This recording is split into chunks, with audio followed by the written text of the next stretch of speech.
Continuando nessa linha de pensamento, daquilo que Deus também tem me dado direção, quero ler uma palavra em Marcos 14.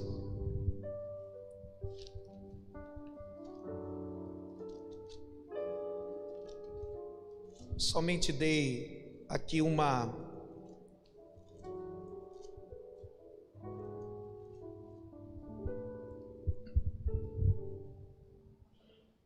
pincelada no que nós comentamos.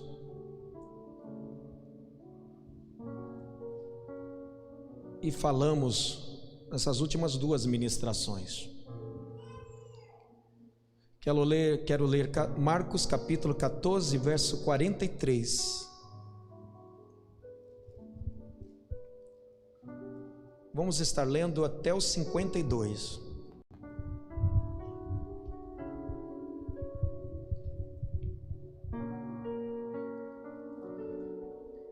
E levaram Jesus, ou melhor, verso 43, e logo, falando ele ainda, veio Judas, que era um dos 12, da parte dos principais dos sacerdotes e dos escribas, dos anciãos, e com ele uma grande multidão com espadas e porretes. 44. Ora, o que o traía tinha lhes dado um sinal, dizendo: aquele que eu beijar, esse é, prendei-o e levai-o com segurança. E logo que chegou, aproximou-se dele e disse-lhe: Rabi, e beijou-o. E lançaram-lhe as mãos e o prenderam. E um dos que ali estavam presentes, puxando da espada, feriu o servo do sumo sacerdote, cortou-lhe uma orelha. Respondendo Jesus, disse-lhes: saístes com espadas e porretes a prender-me, como a um salteador? Todos os dias estava convosco ensinando no templo, e não me prendestes, mas isto é para que as escrituras se cumpram. Então, deixando-o, todos fugiram, e um jovem o seguia, envolto em um lençol sobre o corpo nu. E lançaram-lhe as mãos, mas ele, largando o lençol, fugiu nu. Tem uma tradução um pouco diferente aí no telão, mas tem o mesmo significado. Coloca a mão no coração para a gente fazer uma oração. Pai querido, estou com a tua palavra nas minhas mãos, em a responsabilidade de trazê-la ao seu povo. Permita-me ser porta-voz hoje, de entregar tudo o que o Senhor tem aí para entregar através desse teu servo. Eu quero me colocar à disposição, Espírito Santo, para que tu operes através de mim e em mim, da mesma forma que realmente eu desejo que eles sejam tocados, eu quero ser tocado, da mesma forma que o teu Espírito Santo, ó Pai, tenha agora lugar em cada vida e que haja um mover sobrenatural em cada coração, e ao final desta mensagem seja exatamente como tu queres, que vidas venham se render ao Senhor e haja a operação sobrenatural do céu, trazendo para o seu povo um avivamento genuíno, legítimo sobre cada vida, em o nome de Jesus. Diga amém.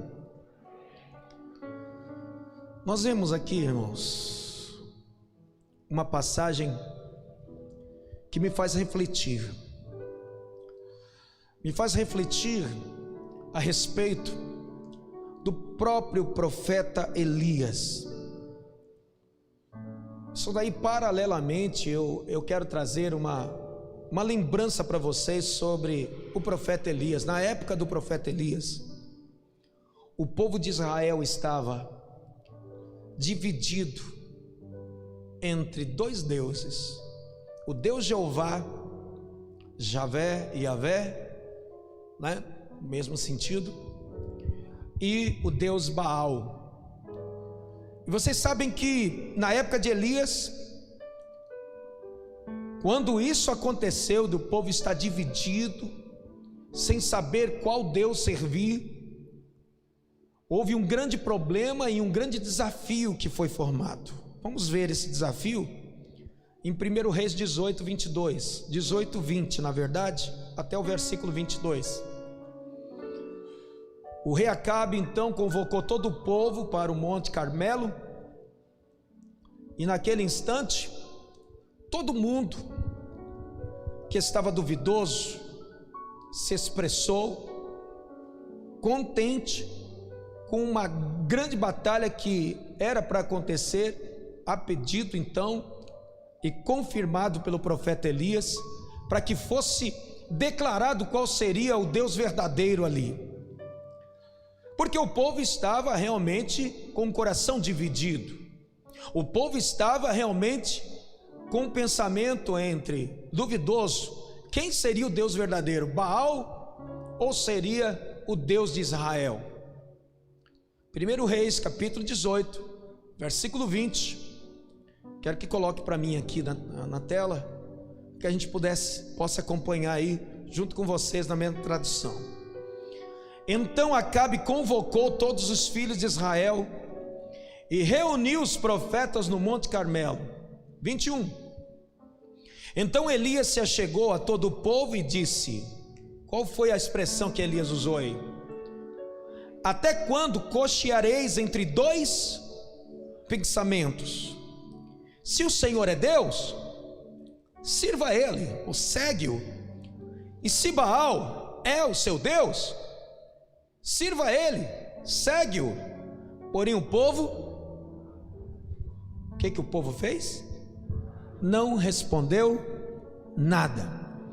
Quando a gente se omite a responder alguma coisa, é porque existe dúvida, sim ou não? Presta bem atenção. Quando se omitimos, quando alguém faz uma pergunta para nós, vai que eu respondo isso daqui e é errado, e se eu responder o outro e era certo isso que eu ia responder agora, e se eu respondo ao outro, então vou me calar. Então é porque é sinal que há dúvida. A gente sempre fala, né? Dúvida não ultrapassa. Então o povo literalmente fez isso, estava com dúvida, não respondeu nada. Eles poderiam, se tivesse confiança, convicção do Deus verdadeiro, e falar assim: não, peraí, que negócio de Baal? Meu Deus é o Deus de Israel, e pronto, acabou. Não é verdade? Mas quando o povo simplesmente se calou, ele estava realmente declarando que estava com dúvida de qual Deus era o Deus verdadeiro. Com isso, engraçado, eu me lembro de um adágio popular hoje no mundo, que diz assim: coração dividido.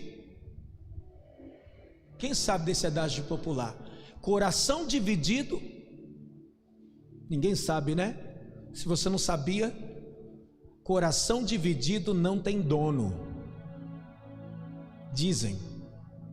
Por quê? Porque está pela metade. Para um, o coração está para um, metade para um e metade para outro. Por isso que o adágio popular diz: coração dividido não tem dono. De quem é o dono? Se eu falar que é da direita, eu estou mentindo, porque não está completamente no da direita, está também uma parte no da esquerda. Então não tem dono, não pode dizer nem que é para A, nem que é para B. Era assim que o povo estava. E Jesus, ele teve um momento em que ele advertiu os seus discípulos sobre isso, sobre essa questão. Coloca para mim Lucas 16, verso 13. Você que está anotando, anota aí, Lucas 16, 13. Vejamos o que Jesus disse sobre isso. Nenhum servo, continuem aí, pode servir a dois senhores, porque ou há de odiar a um e amar o outro, ou você vai agradar um. Quando você agrada um, você vai estar desagradando a outro. Quando você ama um, você está odiando outro. Olha lá, ou se há de chegar a um e desprezar o outro. Aí Jesus é bem categórico, olha o que ele fala: não podeis servir a Deus e a Mamon. Olha aí, sabe o que Jesus está querendo dizer aqui, queridos? Que nós não podemos possuir dentro de nós um coração dividido. Não pode ter no meu coração, servir a Deus e servir outras coisas também. A Bíblia diz que o Senhor não divide a sua glória com ninguém. A minha glória, o Senhor declarou no livro de Isaías, não darei a outrem. Aquilo que é para Deus é para Deus, pronto, acabou, não tem que dividir com ninguém. Então é sobre isso, nessa introdução que eu estou dando, que eu quero falar uma mensagem sobre o tema: saia de cima do muro. É essa a mensagem de hoje. Saia de cima do muro. Coração dividido representa que eu estou em cima do muro. E quais as consequências realmente de eu estar em cima do muro? Note, conta-se uma história dizendo, já contei algumas vezes, de que uma pessoa estava em cima do muro. Conta-se que de um lado estavam os anjos de Deus e o outro alguns demônios. E na hora os anjos se esperneavam todo e gritavam, dizendo para aquele cara que estava em cima do muro, dizendo: desce daí, vem para cá, desce daí, vem para cá. Insistia tanto, mas aquela pessoa simplesmente não descia, ficava em cima do muro. Ele reparou em cima do muro que enquanto os anjos se esperneavam e diziam: desce daí, vem para o meu lado, ele reparou que os capetas que estavam lá, e um capitão principal, estava nem aí, parado, sem manifestar nenhuma reação, tranquilo. Foi aí que manifestou-se teve uma curiosidade em saber por quê que aquele capeta não estava se esperneando como os anjos para que ele descesse de cima do muro. Ele perguntou: ei, por que você aí não está fazendo como os anjos que estão lá, dizendo: sai daí, vem para o meu lado? Eles estão se esperneando e você não. Simplesmente o capeta, o demônio, olhou para ele e disse assim: sabe por quê? Porque o muro é meu. Moral da história: quem está em cima do muro não está servindo a Deus, porque com certeza o muro representa a dúvida, o muro representa o coração dividido, e a Bíblia diz que tudo que não é feito por fé é pecado. Então eu preciso ter o meu coração totalmente para Deus, não um coração dividido, porque eu vejo na Bíblia, nessa passagem aqui que eu acabei de ler, uma coisa muito séria que aconteceu com um dos discípulos que Jesus escolheu. Tem gente hoje que fala assim: escuta, mas por que olha lá, tá vendo? O pastor, o bispo, fulano escolheu precipitadamente fulano, beltrano, ciclano, não sei o que aconteceu, olha isso e aquilo. Irmão, escuta bem o que eu vou te dizer. Escolher não quer dizer propriamente que isso é uma garantia de que a pessoa vai chegar até o final. Vai depender dela. Se você for olhar para a Bíblia Sagrada, então Jesus errou quando escolheu Judas. Não, Jesus acertou. Ele escolheu Judas, só que Judas não fez a sua parte. Quando você olha para a Bíblia Sagrada, você não vai ver no Velho Testamento nenhuma menção dizendo o nome de Judas, que era Judas que iria traí-lo. Se você encontrar alguma parte no Velho Testamento das profecias que o nome Judas estava aparecendo lá, por favor, me mostre, porque até agora não encontrei. Isso mostra que Judas, na verdade, a profecia de que alguém iria trair não precisava ser propriamente Judas. Mas por que se cumpriu em Judas? Porque ele deu lugar. E a Bíblia diz: não deis lugar ao diabo. Ele foi aquele que em João 12 menciona que ele era o tesoureiro, aquele que guardava as finanças do ministério de Jesus, que enquanto alguém, quando ele via que era uma oferta boa que entrava naquela sacola, naquele gasofilácio, ele pegava uma parte para ele que imaginava ele que ninguém estava sabendo. E o que aconteceu? A casa caiu, porque foi aí que realmente Judas encontrou um lugar. A Bíblia diz em João 12 que ele era ladrão, por isso que o diabo entrou.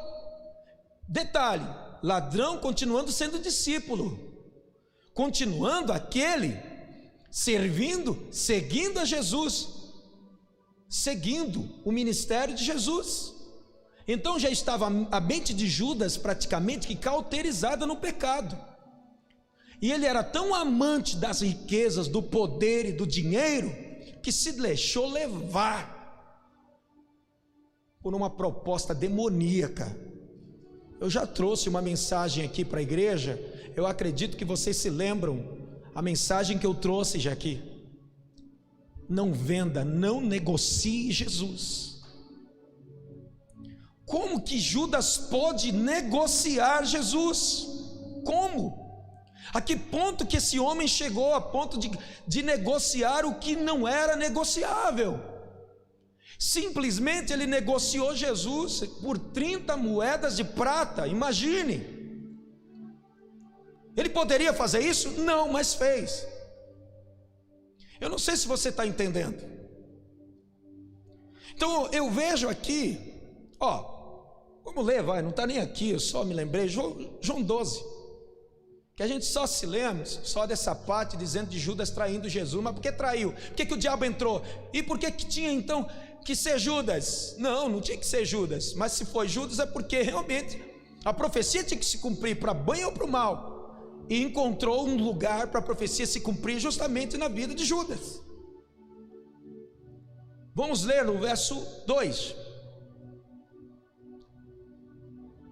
Vamos ler vamos ler 1. Traz aí. Foi, pois, Jesus 6 dias antes da Páscoa a Betânia, onde estava Lázaro, que falecera, e a quem ressuscitara dentre os mortos. Fizeram-lhe, pois, ali uma ceia, e Marta servia, e Lázaro era um dos que estavam à mesa com ele. 3. Então Maria, tomando um arratel de unguento de nardo puro, de muito preço, ungiu os pés de Jesus, enxugou-lhe os pés com seus cabelos, e encheu-se a casa do cheiro do unguento. 4. Então um dos seus discípulos, quem? Judas Iscariotes, filho de Simão, o que havia de traí-lo, disse. 5. Por que não se vendeu este unguento por 300 dinheiros e não se deu aos pobres? Verso 6, presta atenção. Se a gente olha o verso 5, volta, 5. Se você for olhar ali ao pé da letra, você vai dizer: nossa, como o homem se preocupa com os pobres, não é? Nossa, camarada, que nem muitos hoje aparecem. Por que não dá o seu dízimo comprando cesta básica para todo mundo e distribuindo para as pessoas? Porque simplesmente dízimo não é para isso, abençoado. Vai estudar o que é dízimo. Para que é dízimo? Não é para isso. Se traz, como nós estamos fazendo aqui, arrecadações para ajudar as pessoas com cesta básica, com tudo, mas dízimo não é para isso. Escuta assim, escuta bem. Parece o senso de piedade que muitas vezes as pessoas aparentam ter hoje, querendo administrar o dízimo do Senhor. Até hoje o espírito de Judas impera na igreja, sem conhecimento bíblico e teológico. Presta bem atenção. Por que não pegou isso daí? Olha, já calculou o preço que custou aquele óleo de nardo puro. Já imaginou? Era o equivalente a 1 ano de um trabalhador da época. 1 ano de trabalho, de serviço de um trabalhador da época. Vamos imaginar aí, irmão, se fosse hoje, nos dias atuais, um salário mínimo, R$1.000, vai dar R$10.000 mais ou menos aí. O que ele falou? Que desperdício, para que fazer isso? Derramar nos pés de Jesus isso. Ele falou, não poderia então evitar isso e ter comprado um bocado de cesta básica que dá para as pessoas necessitadas? Mas a Bíblia revela o coração, a intenção desse homem. Por que ele fez isso? Não foi por causa disso não, irmãos, porque ele gostava dos pobres, porque queria ajudar os pobres. Escuta bem o que eu vou te dizer. Os que mais criticam na igreja, muitas vezes, o dízimo é o que menos contribui ou não contribui nada. A intenção dele é outra. Pode ter certeza disso. Olha o que diz o verso 6. Tudo é revelado. Está aqui.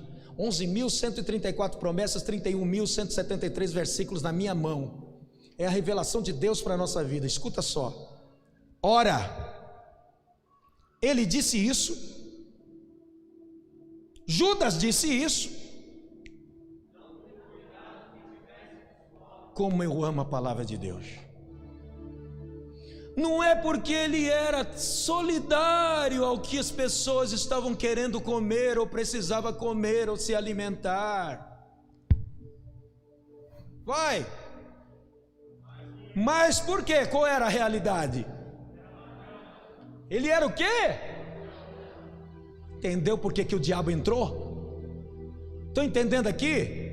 Então, se não tomar cuidado, eu como bispo, o diabo pode entrar na minha vida. Se eu der espaço para ele, pode ele entrar sim. Deus tenha misericórdia da minha vida e tenha misericórdia da tua vida. Você pode ser um 12 meu, você pode ser, realmente eu posso ser um bispo, eu posso ser um apóstolo. Se não tomar cuidado, irmão, o diabo entra e faz realmente uma destruição total na nossa vida.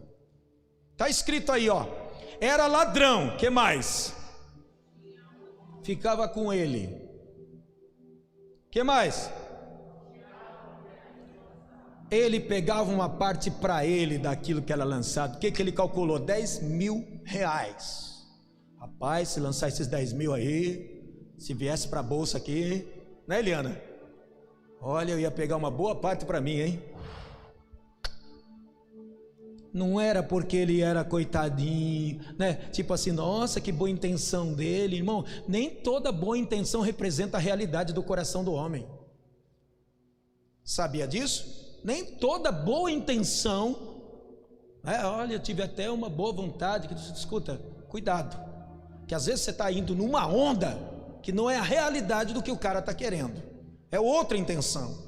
Era por isso que se o Judas teve sobre a sua vida a influência diabólica a ponto de Satanás entrar. É o único homem na Bíblia em que a Bíblia menciona que Satanás entrou, o único.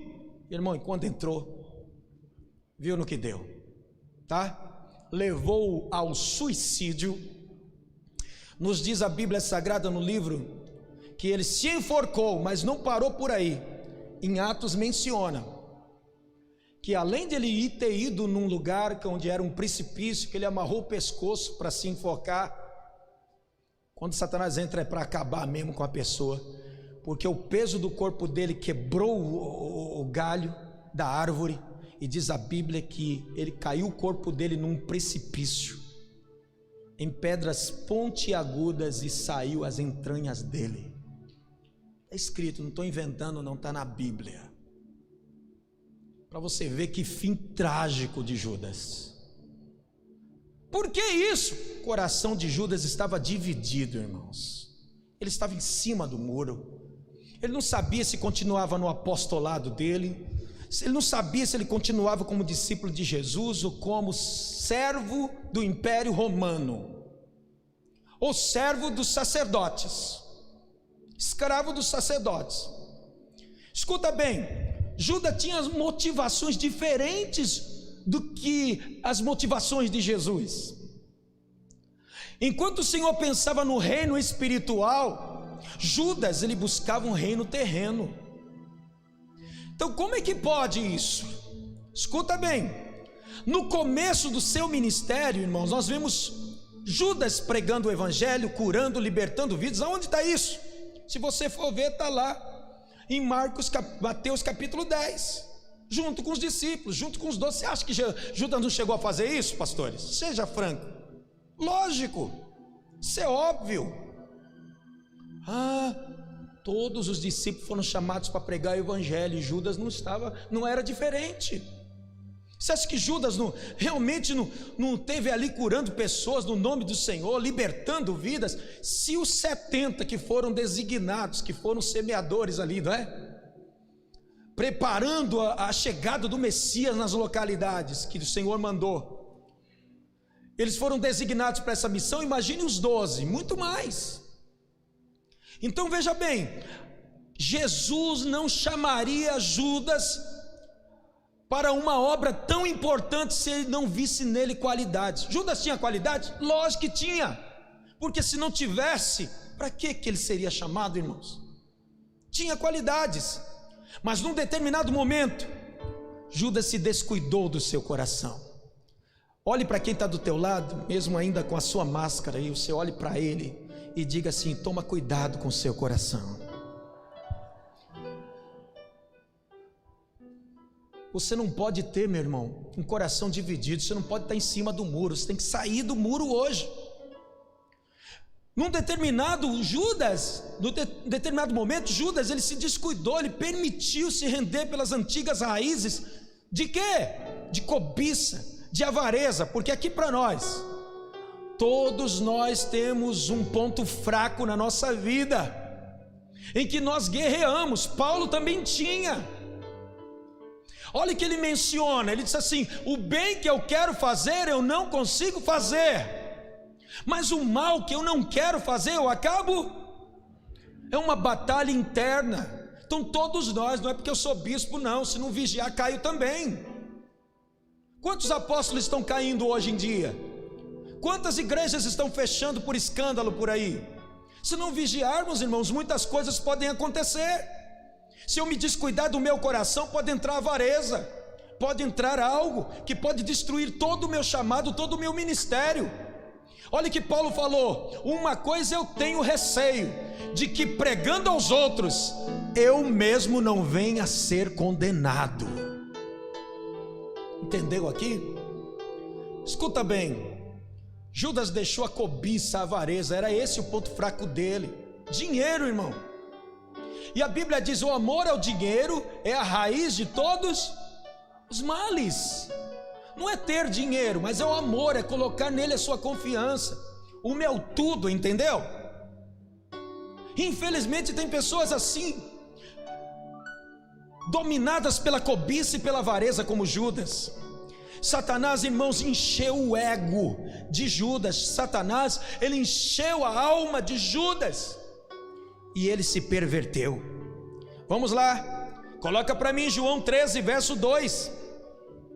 João capítulo 13, verso 2. Eu amo a Bíblia Sagrada, vamos lá.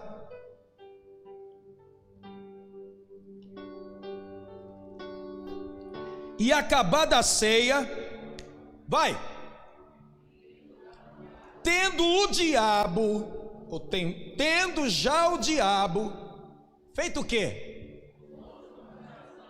Irmãos, eu não sei o que você interpreta essa passagem.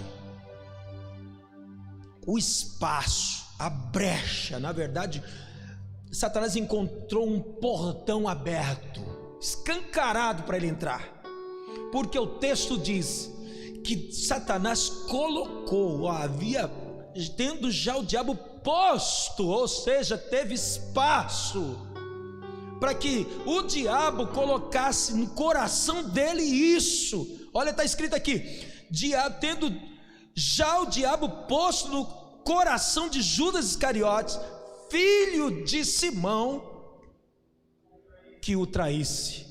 Foi espaço, munido, ou seja, atraído pela cobiça, pela avareza. Esse homem, ele se perverteu, entregou seu coração para o diabo, para que vendesse o seu mestre, para que o traísse. Irmãos, quando estamos em cima do muro, nós estamos divididos entre as coisas de Deus e a cobiça pelas coisas terrenas. E é isso que acontece, e aconteceu com Judas. Ele deu lugar à ação maligna na sua vida. O inimigo, o que ele fez? Encontrou espaço, se aproveitou da sua inclinação para as cobiças, para as coisas erradas, para o mal naquela área, e aí ele não se deixou tratar e acabou sendo destruído. Irmãos, você não pode ficar em cima do muro nessa noite. Eu não posso ficar em cima do muro. Nenhum de nós podemos ficar com o coração dividido, porque Deus não se agrada disso. Se você for olhar na Bíblia Sagrada, você vai ver casos da pessoa em cima do muro. Muitos do que vieram prender Jesus com espadas, com porretes, também estavam com ele no pátio do templo em outras ocasiões.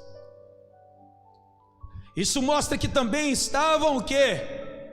Divididos em seu coração acerca dele. Mas parei, não estava uma multidão com Jesus e na hora que ele foi preso, cadê o povo? Cadê o povo? O que fizeram? Sumiram. Sei lá, irmãos, me dá aqui agora um pensamento. Será que esse cara nu que eu li aqui no versículo 52, que estava seguindo, acompanhando, será que não era esse homem que tinha gritado lá dizendo assim: seguir-te-ei para onde quer que fores? Pode ser. Não posso afirmar 100%, mas dá para o meu entendimento talvez imaginar que possa ser ele.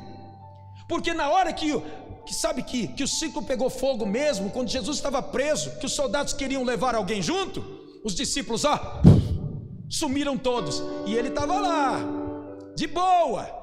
Daqui a pouco o soldado romano quis pegar ele, irmão. Ele fugiu porque ele estava envolto de um lençol, pegaram o lençol dele e saiu nu correndo. Entendeu aqui o que eu digo? Quando a gente está com o coração dividido, irmãos, a gente não aguenta a provação, não aguenta a luta, não aguenta a pressão. Irmãos, que coisa linda, essas pessoas que estavam junto com Jesus, eles ouviam todos os dias os ensinos de Jesus. Eles ficavam maravilhados pela sabedoria e pela autoridade que Jesus falava. Quer ver? Lucas 4,36, vamos ver. Lucas capítulo 4, verso 36. Vamos ver. Lucas 4, 36.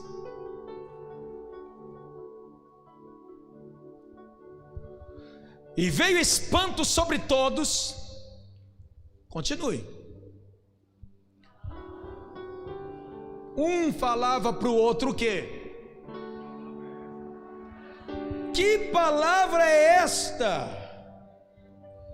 Que até os demônios manda com autoridade e poder e eles saem. Estão entendendo aqui? Meu querido,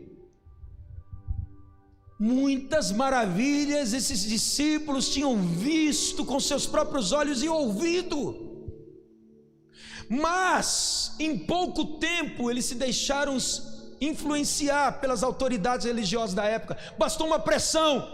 Vamos ver, o crente de verdade é quando ele passa pressão, passa por provações. Muitos no calor do momento diz: seguir-te-ei. Mas bastou uma pandemia para espantar muito crente da igreja. Eu estava falando para algumas pessoas próximas hoje, estávamos junto com os pastores Wilson e Paula, eu estava comentando com eles que existe uma coisa boa nessa pandemia. A pandemia revelou quem realmente ama a Deus e quem não, só estava por fogo de palha.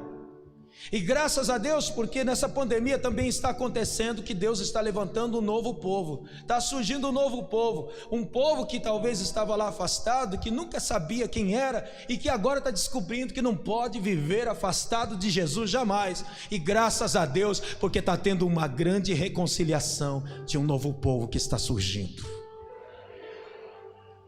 Isso é maravilhoso, a gente vê pessoas se reconciliando, se voltando para Deus, abandonando a vida errada. Mas por que isso? Porque o Espírito Santo falou com ele, dizendo: tu não pode continuar mais assim, tu tem que voltar. Com algumas pessoas que nós temos falado: quanto tempo você está afastados, vocês mesmos viram, 7 anos, 8 anos, nem me lembro quanto tempo faz, de tanto tempo, mas agora estão voltando para a casa do Pai. Isso é tão lindo. Por quê? Porque sabe que o nosso refúgio e fortaleza está em Deus. Deus é o nosso refúgio e socorro bem presente. Viu? Vamos lá. Na parábola do semeador eu falei para vocês, nós encontramos Marcos capítulo 4, versículo 16 até o 17, vamos ler. Marcos capítulo 4, verso 16 e 17, eu falei esses dias aí. Da mesma forma, aqueles que caem, eis que o semeador saiu a semear a sua semente. Uma caiu entre os pedregais, vamos ver. E da mesma forma, os que recebem a semente sobre pedregais, vamos ver a revelação? Os quais, ouvindo a palavra, logo com prazer, recebem com alegria, glória a Deus, maravilha. Verso 17. Mas não tem raiz em si mesmo, antes são temporários. Coloca para mim aqui ainda, isso. Depois, sobrevindo tribulação ou perseguição, por causa da palavra, o que acontece? Se escandalizam, ou seja, se retiram, vão embora, não querem mais saber. Está aí, irmãos. Quando nós não estamos enraizados na palavra, quando as raízes elas não se aprofundam, nós ficamos à mercê das influências malignas e mundanas. Nós precisamos de experiências espirituais com Deus profundas. Elas nos ajudam a firmar nossas convicções e vão ajudar a gente a ter uma direção na nossa decisão que vai tomar. Se o nosso coração estiver em Deus, iremos ter um relacionamento com o Senhor, pautado nos seus princípios da palavra. Mateus 6,33, lembram dessa passagem? Mas buscai primeiramente e as demais coisas vos serão acrescentadas. Olhe para quem está do seu lado e fale assim: coração dividido em cima do muro, não. Fala para quem está do teu lado assim: em cima do muro, não. De jeito nenhum. Escuta bem o que eu vou te dizer. Eu falei coração dividido agora da multidão, tá? Eu falei da multidão, falei de Judas em cima do muro, falei aqui multidão em cima do muro, porque na hora estava a multidão do lado de Jesus, só bastou Jesus ser preso que todo mundo subiu. Foi ou não foi? Agora nós vamos ver dos discípulos. Olha só, o texto que eu li diz que então todos os discípulos abandonaram Jesus e fugiram. Gente, pense bem comigo o que Pedro tinha falado antes. Lembram?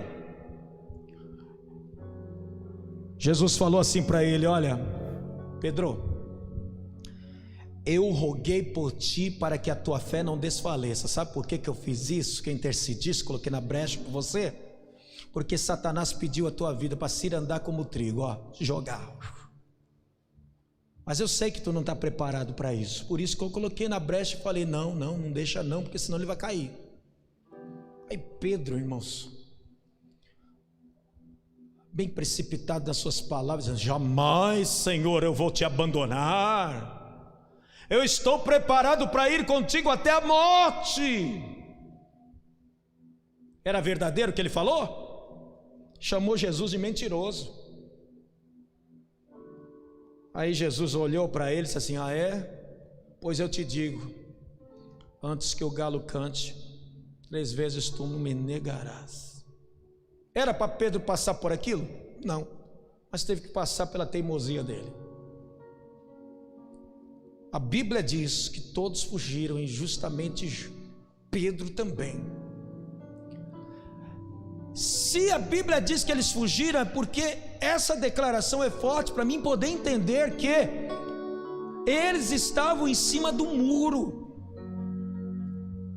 Quando viram que não havia mais possibilidade de Jesus se livrar, eles temeram por sua segurança e o deixaram. Eles seguiram a Jesus enquanto suas próprias vidas não estavam em perigo. Do contrário, teriam que avaliar o que seria mais importante. Eles começaram a pensar: espera aí, até agora meu pescoço não está em prêmio, minha cabeça não está em prêmio, entendeu? Ô Anderson, estou seguindo Jesus enquanto o negócio não apertar.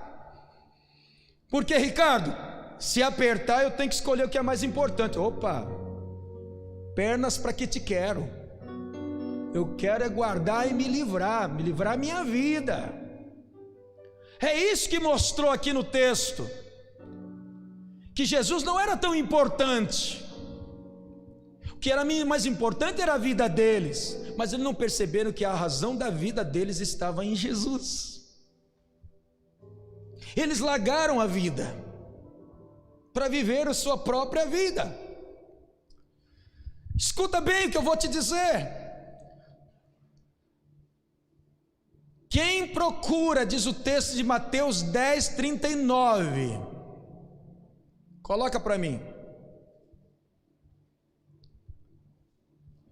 Vejamos aí. Quem achar a sua vida, perdê-la-á. Quem quiser perder a sua vida por amor de mim, achá-la-á. Quem que falou isso? Jesus. Em outra tradução diz assim: quem procura os seus próprios interesses nunca terá a vida eterna, mas quem esquece a si mesmo, porque é meu seguidor, terá a vida eterna. Podemos ficar em cima do muro, irmãos? Dá para a gente, como cristão, ficar em cima do muro? Adianta a gente fazer sinal da cruz e dizer: eu temo, eu conheço a Deus, faço minhas orações em casa, tá bonitinho, tá bom? Não, sai de cima do muro, sai, toma uma decisão, procura quem você quer agradar, a quem você quer servir. Escuta bem, às vezes nós ficamos em cima do muro entre o reino de Deus e as nossas próprias vidas, entre eu e meu pai, entre eu e minha mãe, entre eu e minha mulher, o meu marido, entre eu e minha mulher, entre eu e os meus filhos, entre eu e meus bens, entre eu e meus confortos. O reino de Deus, ele fica dividido nisso, entre eu e minha família, entre eu e minhas riquezas, entre eu e o meu bel prazer e minha vida secular, o mundo, as coisas que me atraem. Eu preciso valorizar, irmãos, o que é mais importante para a gente,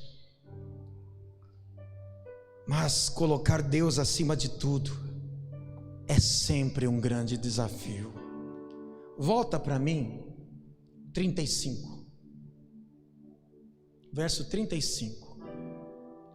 Porque eu vim por em dissensão o homem contra o seu pai, filha contra a sua mãe, nora contra a sua sogra. 36. E assim os inimigos do homem são quem? Quem deveria estar te apoiando por estar servindo agora, servindo a Deus, caminho certo. Como eu falei aqui, teve já esposos de algumas pessoas que chegaram a dizer: eu prefiro você no prostíbulo do que naquela igreja.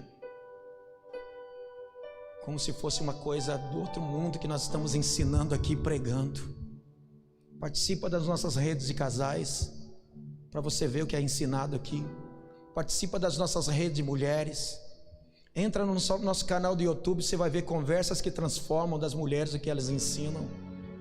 que as nossas pastoras ensinam. Veja lá, vai, entra lá, no que nós estamos ensinando, a serem fiéis ao seu marido, a serem mulheres dedicadas no seu lar. Você tem um chamado, não deixar suas responsabilidades dentro de casa, tem que continuar fazendo as coisas dentro de casa, tudo em ordem, para não ter o que o seu marido falar do evangelho, da igreja. Não é largar as coisas de casa e sair fazendo a obra de Deus, deixando a casa um nojo. As mulheres são orientadas assim. Venha para a nossa rede de jovens, você vai ver o que é orientado pelos nossos pastores, pelos nossos líderes. Veja a nossa rede Kids, que tem sido um sucesso para a glória de Deus. Isso, o que é ensinado na rede Kids online, a amar Jesus, a honrar os pais, com histórias bíblicas, com ensinos bíblicos. O que nós estamos procurando fazer? Divisão dentro da casa? Não. Mas o evangelho incomoda muita gente. Por quê? Porque luz sempre vai incomodar as trevas. Que comunhão tem a luz com as trevas? Mas existe um segredo, um mistério, mulher, você que ainda não tem um marido crente. Está escrito que se você busca a Deus, você traz santificação para a tua casa. A Bíblia diz que até os seus filhos que tem com essa pessoa que não é crente são santificados no Senhor. Paulo, ele revela isso aos coríntios, dizendo que a mulher crente santifica o marido não crente. Pela sua postura, pelo seu testemunho, ganha o seu marido para o Senhor, e ele pode se converter. E eu tenho declarado uma coisa, que se você crer, ele vai ser muito mais crente depois que se converter do que você. E cuidado para não pecar com a sua língua e dizer: agora meu marido, depois de convertido, não quer sair da igreja. Eu estou profetizando aqui que Deus vai levantar seu marido como um obreiro, e quem sabe um dos pastores da IBFAV. Se prepare para acompanhar teu marido, que tanto tu reclamas. Deus, ele fez a transformação na vida de Paulo, né, Augusto? E não pode fazer na vida de qualquer homem.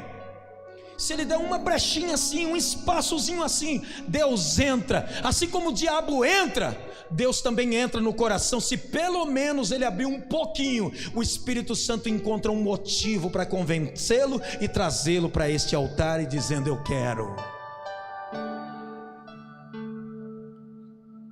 Escuta,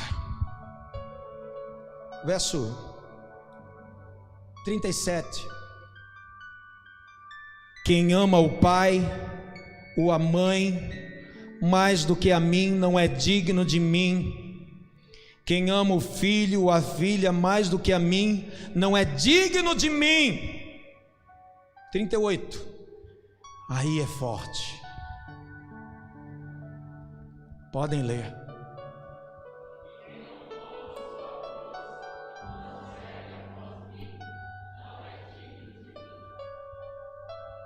Estamos aqui para tomar ceia depois. Será que nós temos o nosso coração voltado em ser verdadeiramente um discípulo de Jesus, que ama de verdade a Ele? Ou porque qualquer coisa rouba a nossa fé, rouba o que nós somos? Que obreiro, que pessoa que você é? Você ama realmente ao Senhor? Está disposto a carregar a sua cruz? Servir a Deus e colocar Deus acima de tudo, irmãos, é sempre um grande desafio. Olha o que diz a Bíblia sobre adoração: amarás ao teu Deus acima de todo o teu coração, de todo o teu pensamento, de toda a tua alma e com todas as suas forças. E o salmista diz assim: bendize, ó minha alma, ao Senhor, e tudo que há em mim, tudo que há em mim, dentro de mim, que está aqui, tudo que eu sou, bendiga o seu santo nome. Levanta a mão, bendiz o Senhor com a sua mão levantada.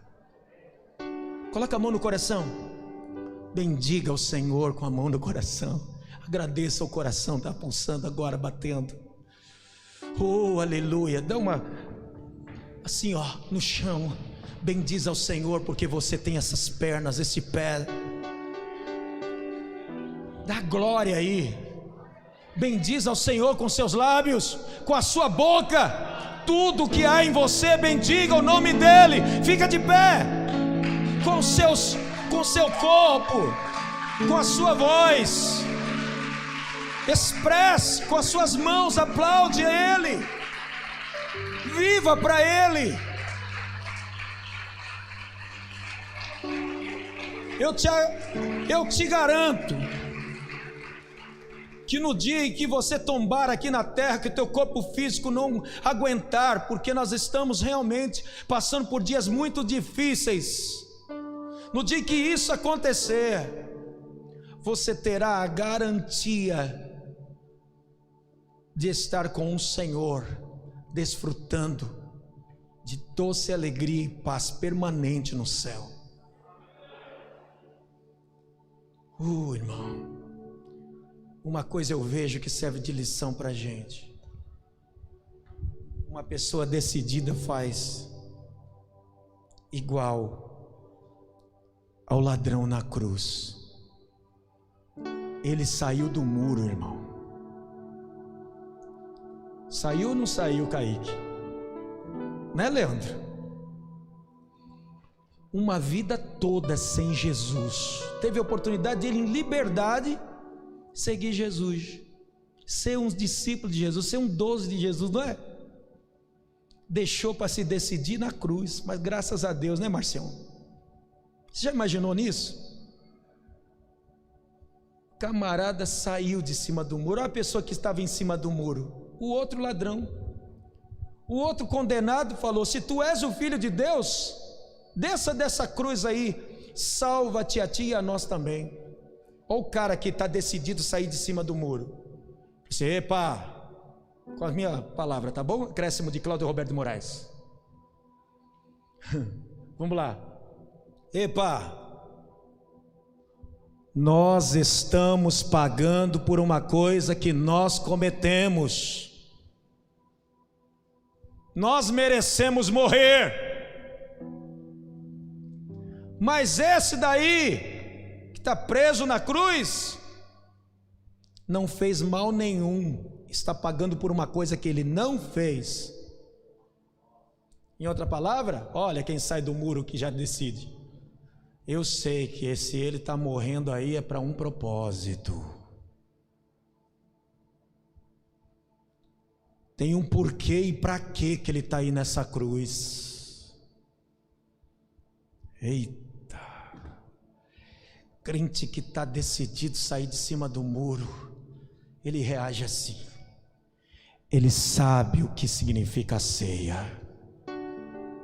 Ele sabe como é importante estar aqui.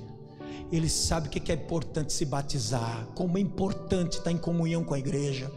Ele sabe a importância de Jesus ter se entregado na cruz do Calvário. Sangue escorrendo à direita, sangue escorrendo à esquerda, sangue nos pés, coroa de espinhos e sangrando a sua fronte, a dor imensa. A cruz não era para ele. Por isso que no filme de Mel Gibson aparece, ele pôde pegar no mais original das tradições da Bíblia, você vai ver o soldado romano esticando o braço de Jesus, esticando o braço para chegar no lugar do buraco onde ia ser colocado o prego, o cravo, para prender Jesus.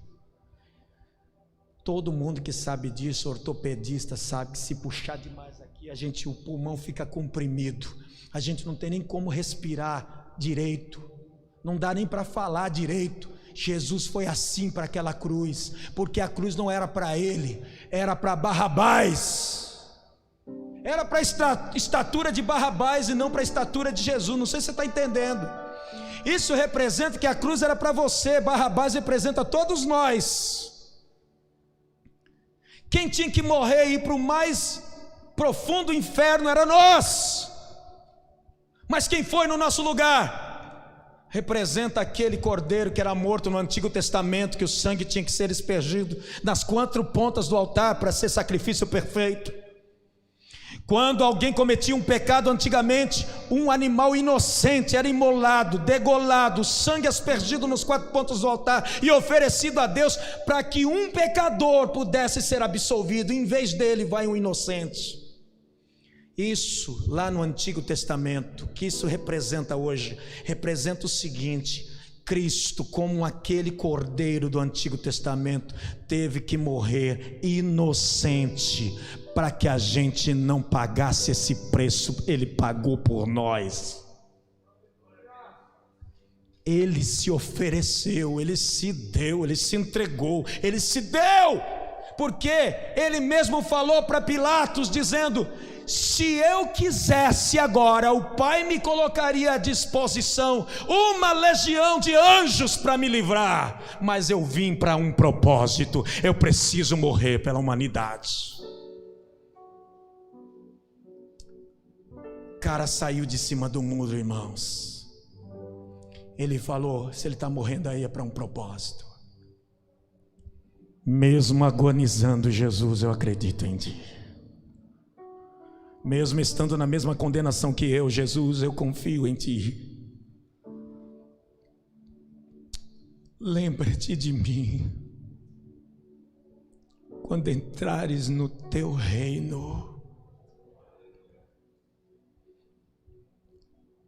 Jesus, eu sei que eu estou morrendo aqui, não vai durar muito,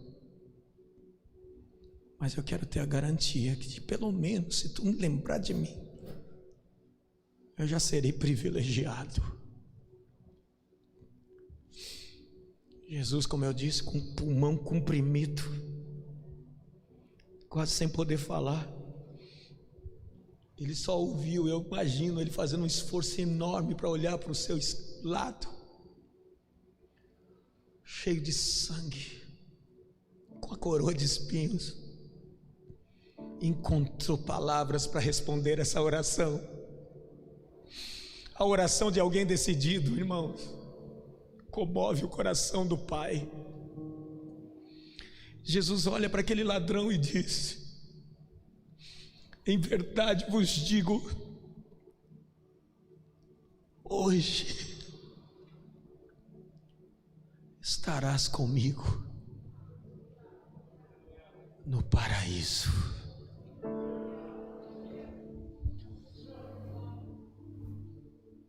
Foi o suficiente. O céu onde entrou um ladrão pode entrar você. O céu onde entrou uma prostituta pode entrar você. Saia do muro. Vem diante do altar. Faz um ato profético de entrega aqui.